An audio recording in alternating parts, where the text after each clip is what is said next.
Assalamualaikum warahmatullahi wabarakatuh. Perkenalkan, nama saya Siti Farida. Saya dari jurusan Administrasi Publik kelas 1E. Di sini saya akan menjelaskan materi mengenai lembaga kemasyarakatan atau lembaga sosial. Adapun yang akan saya bahas yaitu yang pertama, proses pertumbuhan lembaga sosial, yang kedua, ciri-ciri lembaga sosial, yang ketiga, tipe-tipe lembaga sosial, yang keempat, contoh lembaga sosial yang ada di masyarakat, yang kelima, fungsi lembaga sosial, yang keenam, cara mempelajari lembaga sosial, dan yang terakhir adalah contoh kasus yang berhubungan dengan lembaga sosial. Maka dari itu, teman-teman, selamat untuk belajar. Seperti yang sudah kita ketahui bahwa interaksi sosial adalah hubungan timbal balik antar manusia, baik individu dengan individu, individu dengan kelompok, maupun kelompok dengan kelompok dalam rangka memenuhi kebutuhan hidup. Supaya manusia dapat memenuhi kebutuhan hidup dengan tertib dan teratur, maka terciptalah suatu norma di masyarakat. Lalu, apa yang dimaksud dengan norma? Nah, norma adalah aturan atau kaidah yang berlaku di masyarakat yang bertujuan untuk mengatur tingkah laku manusia. Sistem norma atau aturan yang dikategorikan sebagai lembaga sosial harus memiliki syarat-syarat sebagai berikut. Yang pertama, sebagian besar anggota masyarakat menerima norma tersebut. Yang kedua, norma tersebut menjiwai seluruh warga dalam sistem sosial. Yang ketiga, norma tersebut mempunyai sanksi yang mengikat setiap anggota masyarakat. Jadi, ketika sistem norma sudah memenuhi ketiga syarat itu, maka sistem norma tersebut dapat dikategorikan sebagai lembaga sosial. Kemudian, apa yang dimaksud dengan lembaga sosial? Nah, lembaga sosial adalah wadah dari sekumpulan norma atau aturan yang mengatur penduduknya dalam rangka mewujudkan kebutuhan masyarakat. Di dalam masyarakat dikenal ada 4 tingkatan norma, yaitu yang pertama cara atau disebut dengan usage. Cara merupakan suatu bentuk perbuatan tertentu yang dilakukan individu dalam masyarakat, tetapi tidak dilakukan secara terus-menerus. Penyimpangan dalam norma cara ini tidak akan mendapat hukuman yang berat. Sanksi yang didapatkan hanya berupa celaan atau teguran. Contohnya, ketika orang bersendawa setelah makan, maka itu akan ditegur karena dianggap tidak sopan. Yang kedua, kebiasaan atau disebut dengan feng shui. Kebiasaan adalah perbuatan yang dilakukan secara berulang-ulang dalam bentuk yang sama. Contohnya, kebiasaan memberi hormat kepada orang yang lebih tua. Bagi mereka yang melanggar kebiasaan ini, maka akan dikenakan sanksi sosial berupa teguran. Yang ketiga, tata kelakuan atau disebut dengan mores. Tata kelakuan merupakan aturan yang diterima oleh masyarakat dan aturan-aturan tersebut dijadikan sebagai alat pengawas atau alat kontrol oleh masyarakat kepada seluruh anggotanya. Contohnya, pelanggaran lalu lintas akan dikenakan sanksi oleh polisi. Yang keempat, adat istiadat atau custom. Adat istiadat merupakan aturan yang secara turun-temurun berlaku di daerah tertentu. Pelanggaran atas adat istiadat ini akan dikenakan sanksi berupa pengucilan atau dikeluarkan dari masyarakat. Selanjutnya yaitu ciri-ciri lembaga sosial. Lembaga sosial memiliki beberapa ciri, yaitu yang pertama, memiliki tingkat kekekalan tertentu. Lembaga sosial di masyarakat biasanya bertahan lama karena terbentuk untuk menciptakan suatu keteraturan sosial. Yang kedua, memiliki simbol. Simbol di sini difungsikan supaya mempermudah seseorang untuk mengenal lembaga, visi, misi, dan tujuan yang ingin dicapai. Simbol ini dapat berupa logo, warna, tulisan, gambar, dan lain sebagainya. Ciri yang ketiga, memiliki norma tertulis dan norma tidak tertulis. Misalnya seperti di lembaga pendidikan itu memiliki norma tertulis berupa tata tertib. Sedangkan norma tidak tertulis itu misalnya seperti siswa harus menghormati guru. Ciri yang keempat yaitu memiliki tujuan yang jelas. Misalnya seperti lembaga pendidikan yang memiliki tujuan untuk mencerdaskan anak bangsa. Ciri kelima yaitu memiliki alat kelengkapan. Lembaga sosial itu sangat memerlukan alat kelengkapan untuk mencapai tujuan. Misalnya seperti TNI yang membeli beberapa alat keamanan seperti misalnya senjata atau pesawat tempur. Ciri yang keenam yaitu memiliki pola perilaku. Lembaga sosial terdiri dari norma, adat istiadat, kebiasaan, dan tata kelakuan, yang mana semua itu tergabung dalam satu pola perilaku. Selanjutnya yaitu tipe-tipe lembaga sosial. Menurut John Lewis Gillin dan John Philip Gillin, tipe-tipe lembaga sosial dapat diklasifikasikan menjadi beberapa bagian. Yang pertama, berdasarkan sudut perkembangan, yaitu ada Crescent Institution. Crescent Institution yaitu institusi sosial yang tidak sengaja tumbuh dari adat istiadat masyarakat, contohnya seperti lembaga perkawinan.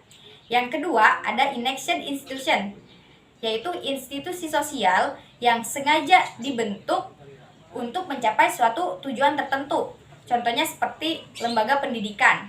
Yang kedua, berdasarkan sudut nilai yang diterima oleh masyarakat, terbagi lagi menjadi dua, yaitu ada Basic Institution.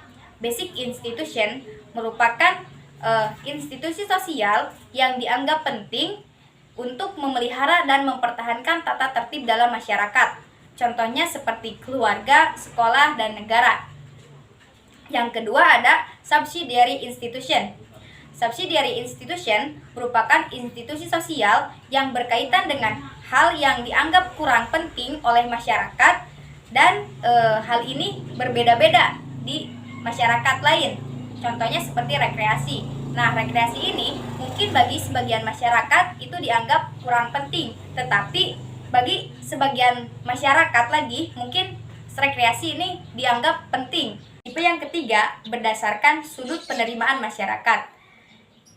Berdasarkan sudut penerimaan masyarakat itu ada yang namanya Approved Institution. Approved Institution merupakan institusi sosial yang diterima oleh masyarakat, contohnya seperti sekolah atau perusahaan dagang. Kemudian ada juga yang namanya Unsanctioned Institution. Unsanctioned Institution merupakan kebalikan dari Approved Institution, yang mana Unsanctioned Institution ini merupakan institusi sosial yang ditolak oleh masyarakat meskipun masyarakat sendiri tidak bisa memberantasnya, contohnya seperti sindikat kejahatan atau perjudian. Tipe yang terakhir yaitu berdasarkan sudut penyebarannya. Berdasarkan sudut penyebaran itu ada yang namanya General Institution. General Institution merupakan institusi sosial yang dikenal oleh sebagian besar masyarakat dunia, contohnya seperti institusi agama. Selanjutnya yaitu Restructured Institution. Restructured Institution merupakan institusi sosial yang hanya dikenal dan dianut oleh sebagian kecil masyarakat tertentu, contohnya seperti lembaga agama Islam, Kristen Protestan, Hindu, dan Buddha. Selanjutnya yaitu lembaga-lembaga sosial di masyarakat.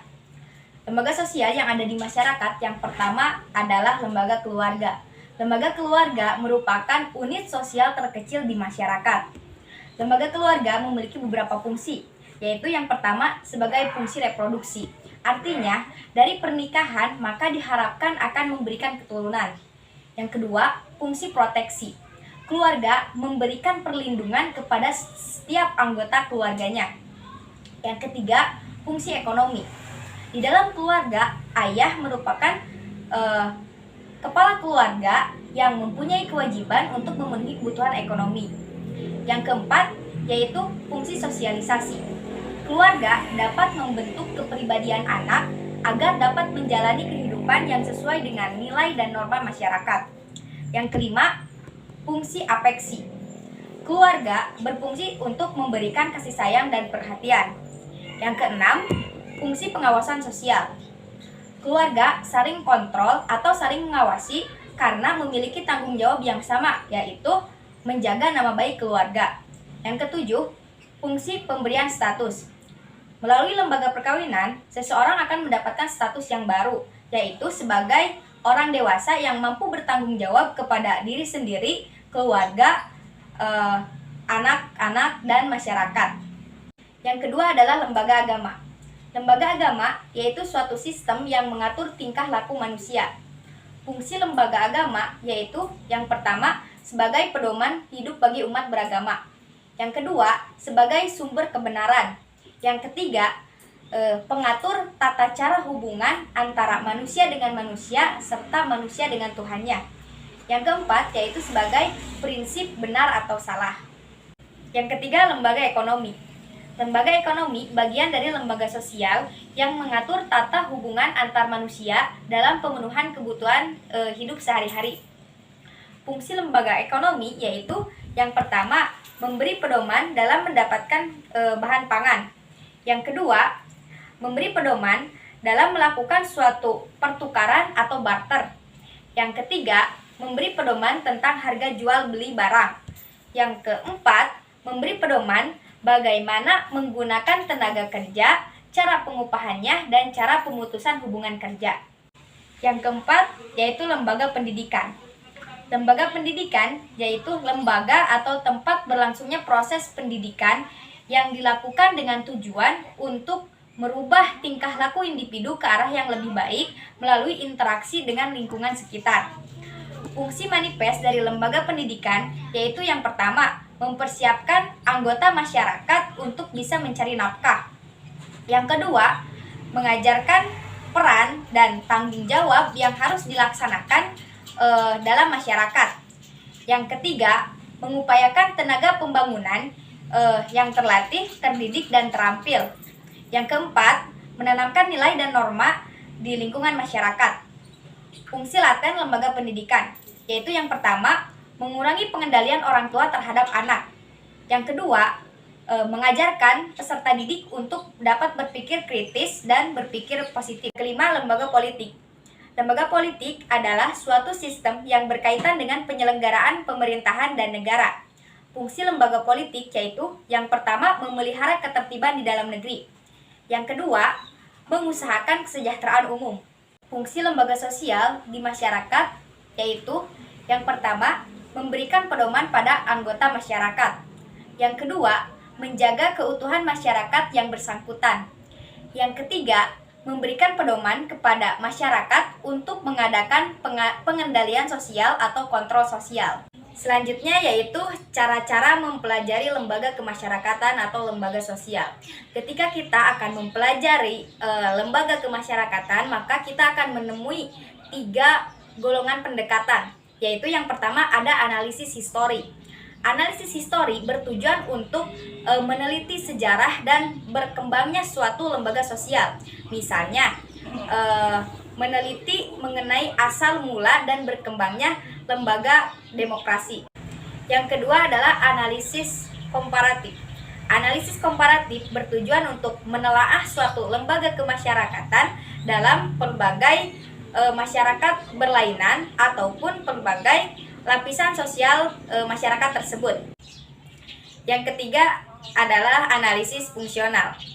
Pendekatan ini lebih menekankan pada hubungan fungsional, seringkali menggunakan analisis-analisis historis dan juga analisis komparatif. Misalnya, ketika kita akan meneliti lembaga perkawinan, maka mau tidak mau kita juga harus meneliti lembaga pergaulan munabudi atau lembaga keluarga dan lain sebagainya. Selanjutnya yaitu contoh kasus yang berhubungan dengan lembaga sosial. Seperti yang ramai diperbincangkan belakangan ini, yaitu mengenai kasus seorang mahasiswi asal Malang yang melakukan bunuh diri akibat dari pelecehan seksual. Kemudian ada juga kasus seorang ustadz yang melecehkan belasan para santriwatinya dengan modus korban akan diberikan hadiah. Nah, menurut saya kasus-kasus tersebut itu berhubungan dengan lembaga sosial. Nah, lembaga sosial di sini sangat dibutuhkan peranannya dalam penanganan kasus ini. Misalnya lembaga keluarga. Nah, di sini lembaga keluarga sangat dibutuhkan peranannya bagi korban, di mana lembaga keluarga diharapkan dapat memberikan perlindungan kepada korban dan memberikan tempat ternyaman bagi korban dalam proses penyembuhan mental. Selain itu, diperlukan juga peran pemerintah atau lembaga hukum dalam kasus penanganan ini. Karena dengan tujuan lembaga hukum dapat memberikan keadilan dan memberikan hukuman kepada pelaku kejahatan. Selain itu, diperlukan juga peran lembaga agama. Sebagaimana yang sudah kita ketahui bahwa lembaga agama memiliki fungsi yaitu sebagai pedoman bagi umat beragama, lalu sebagai sumber kebenaran, kemudian sebagai pengatur tata cara hubungan manusia dengan manusia atau hubungan manusia dengan Tuhannya, dan sebagai prinsip benar atau salah. Nah, mungkin itu salah satu kasus yang terjadi di Indonesia yang berhubungan dengan lembaga sosial, dan masih banyak lagi kasus-kasus yang lain yang pernah terjadi di Indonesia. Mungkin itu saja yang dapat saya jelaskan mengenai lembaga sosial. Mudah-mudahan dapat dipahami dan bermanfaat bagi kita semua. Terima kasih atas perhatiannya. Mohon maaf bila ada kesalahan. Sekian dari saya. Wassalamualaikum warahmatullahi wabarakatuh.